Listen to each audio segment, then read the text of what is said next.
Vamos ficar sabendo o que vai acontecer no capítulo desta sexta-feira, 9 de dezembro, da novela O Rei do Gado. Mas antes eu peço que você se inscreva no canal, ative o sininho para receber as notificações e deixe o seu like.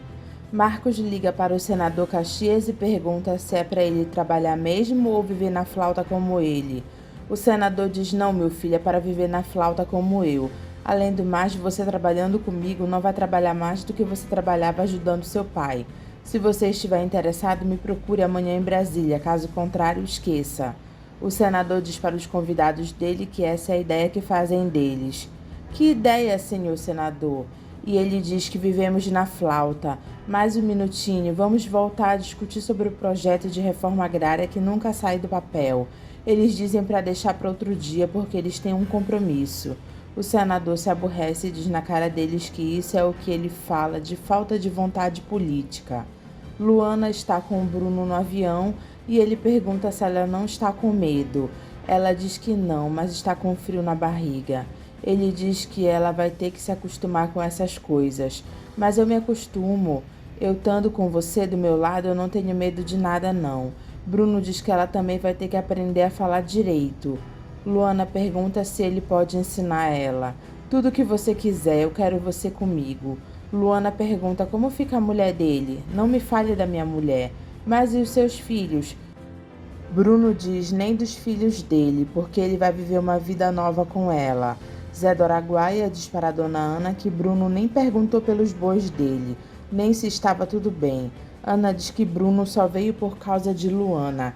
Zé diz que Bruno levou Luana lá para não sei aonde. Dona Ana diz que ela está achando que a paixão dos dois não tem freio, não. Eu já acho que isso não vai dar certo. Um homem na posição dele se enrabichar com uma moça pobrezinha que nem a Luana. Dona Ana diz que Luana não é pobrezinha, coisa nenhuma.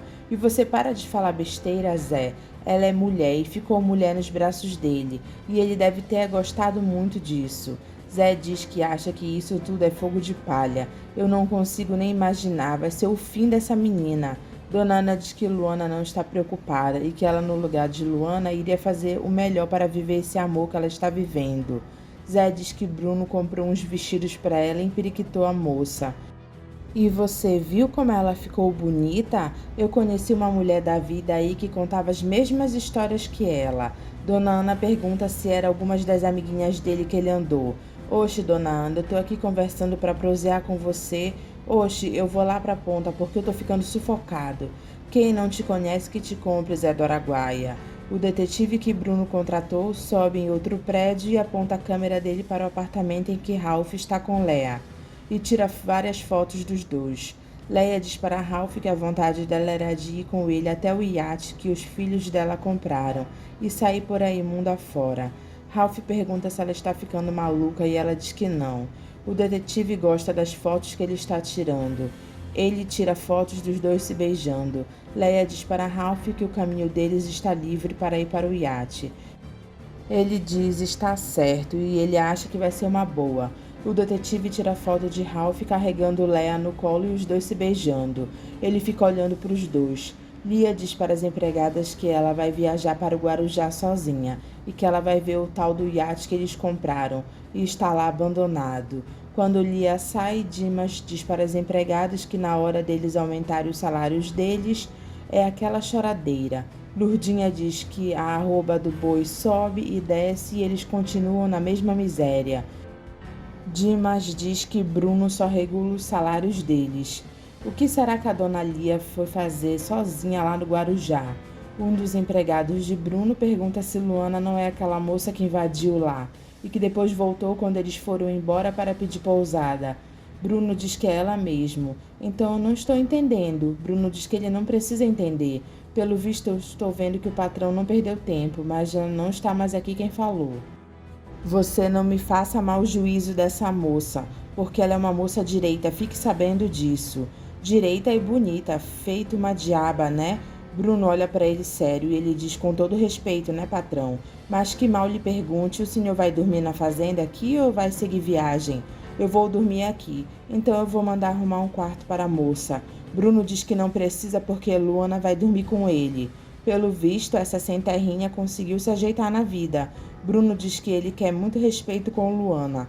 Luana aparece e diz que é muito boi junto. A patroinha ainda não viu nada. Bruno diz para a Luana para eles irem para casa.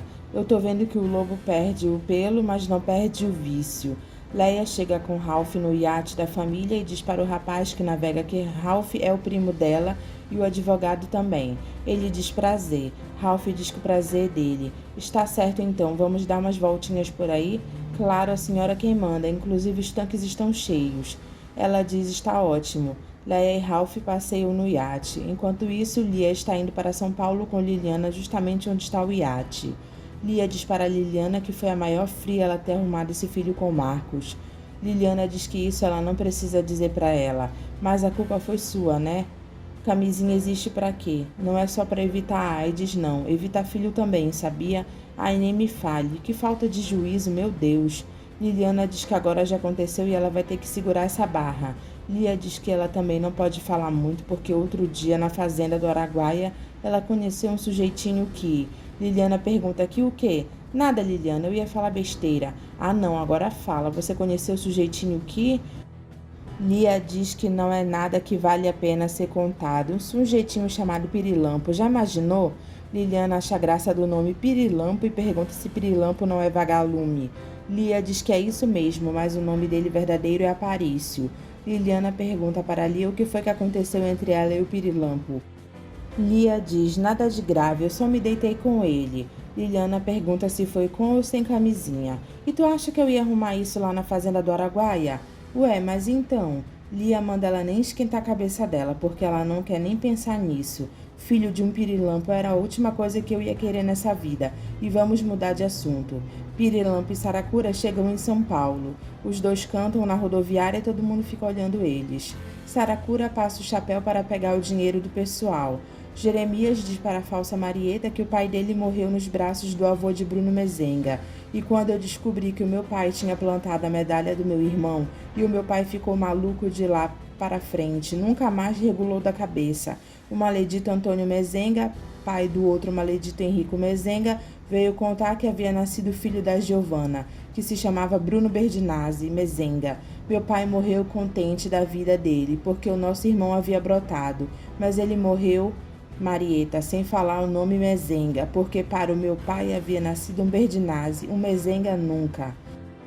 A falsa Marieta fica chocada com tanto ódio e diz Deus do céu. E Jeremias continua dizendo que para o pai dele Mezenga era palavrão e para mim vai continuar sendo até o final dos tempos. Ela pergunta se Marcos aparecer lá de novo. Jeremias pergunta se ela vai querer mesmo dividir a herança dela com ele. Ela diz não, mas... Jeremias diz que se ela for mesmo uma Berdinazzi, coisa que eu já não duvido, vai ficar do lado de quem? Ela diz dos Berdinazzi. E Jeremias diz então acabamos com os infelizes. Marcos chega na casa do senador. Marcos pergunta para o senador o que ele faz com essa papelada toda. O senador manda ele sentar e ler tudo. Marcos pergunta se ele pode saber do que se trata isso tudo.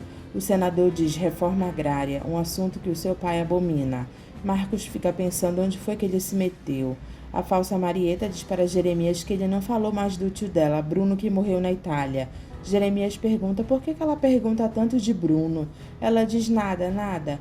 E Jeremias pede para eles mudarem de conversa. Ela diz, claro, é que eu acho tão bonita essa história de ter morrido na guerra. Jeremias diz como herói. Que diabo de herói que não volta para casa? Ela pergunta se nunca mais ninguém ouviu falar nada. Jeremias diz, nunca, voltou a medalha, já não lhe falei? Ela diz, falou, mas por que, Marieta, por que você insiste tanto nessa história? Será que ele não conheceu lá uma namorada, alguém que de repente... Jeremias pergunta, de repente o quê? Não sei, tio, alguém de repente tenha gostado dele? Que gostado, Marieta, meu irmão Bruno era um sujeito parado, ele deve ter morrido sem ter conhecido mulher. E ela diz que pode ter alguém levando flores lá para ele. Jeremias diz no meio de uma guerra? E ele pergunta do que ela está falando. De nada, eu só estava imaginando uma história de amor. Jeremias pergunta de que amor ela está falando. De nada, eu só estava imaginando. Jeremias diz para ela escutar muito bem o que ele vai dizer. A irmã dele, Giovana, e aquele maledito do Henrico Mezenga se encontravam escondidos no meio do nosso cafezal na fazenda, que o nosso pai tinha quando ele ainda era vivo. Ela pergunta o que isso tem a ver. Jeremias diz que lá ele tem 4 milhões de pés de café e diz que ele vai encontrar ela lá se ela se deitar com aquele vagabundo do Marcos Mezenga. Ela diz, pelo amor de Deus, o que é que o senhor está falando? Jeremias diz que se Marcos for mesmo um mezenga, ela vai perder tudo se juntar com ele. Ela diz só se for para matar um infeliz. E Jeremias diz que é assim que se fala. Marcos vê o senador fritando um ovo e pergunta se ele não tem uma empregada. Ele diz que tem, mas hoje é o dia de folga dela. Marcos diz que ele nunca imaginou um senador da República esquentando janta e fritando um ovo. O senador acha graça e diz para Marcos que nas emergências dele ele também lava as cuecas dele. Marcos diz que ele ainda não falou para ele quanto é que ele vai ganhar. O senador diz que ele ainda não sabe, mas é para ele não ficar preocupado que amanhã ele irá ver isso.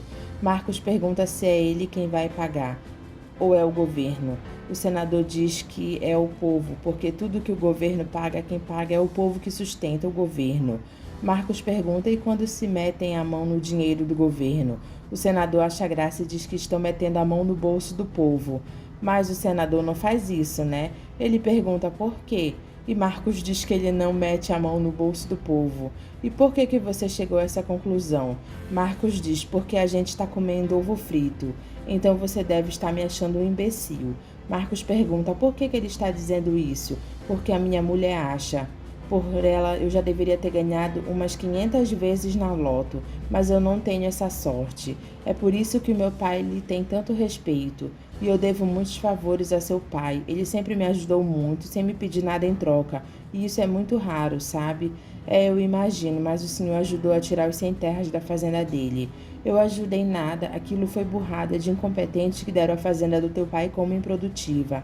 Agora eu te pergunto uma coisa, você duvidaria que o teu pai invadisse mesmo a Praça dos Três Poderes com aquela boiada dele? E tem mais, você duvidaria que o teu pai pintaria a cara dos 15 mil bois? Numa evidente ilusão aos movimentos dos caras pintadas, Marcos diz que quem conhece o pai dele não duvidaria disso. Então é por isso que tiraram 100 terras de lá. Marcos pergunta para o senador por que ele está dando esse emprego para ele. Não me pergunta, Marcos, porque de vez em quando eu também faço as minhas besteiras na vida.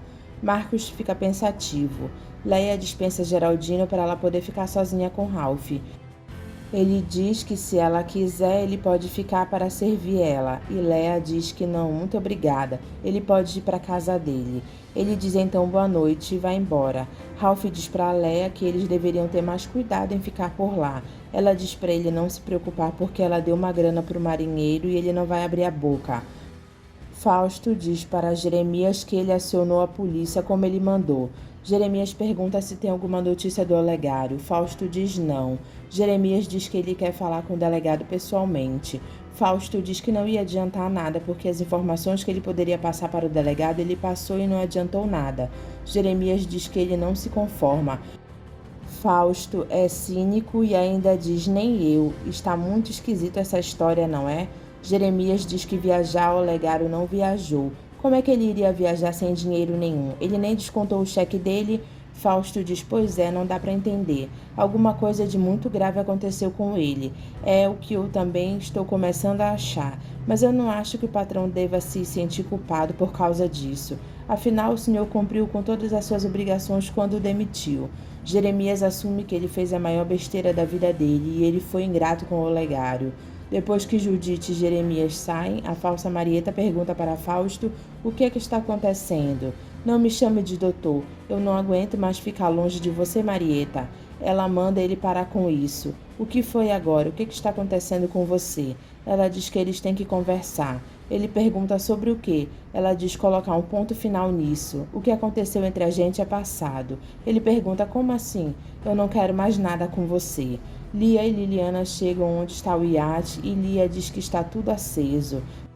Liliana pensa que Marcos pode ter ido para lá. Não, Liliana, fica fria, o meu irmão está com teu pai lá em Brasília. Sabe que às vezes eu não acredito nisso? Pois eu acredito, meu irmão é imprevisível. Enquanto isso, Leia e Ralph estão no restaurante juntos. Lia diz que esteve alguém lá e Liliana diz vai ver que o marinheiro pescou alguma piranha. Coisa que eu não duvido, viu? Já que esse barco parece não ter dono mesmo. Lia diz para Liliana que ela não vai esconder dela. O Marcos descobriu onde mora um tio deles no sul de Minas. E descobriu também uma pretensa sobrinha dele que seria uma prima nossa, sacou? Liliana, chateada, pergunta: o que tem isso? Tem que pra mim o Marcos voltou apaixonado por ela. Liliana diz: isso não. Ela deita no colo de Lia e chora. Aparício pensa em Lia.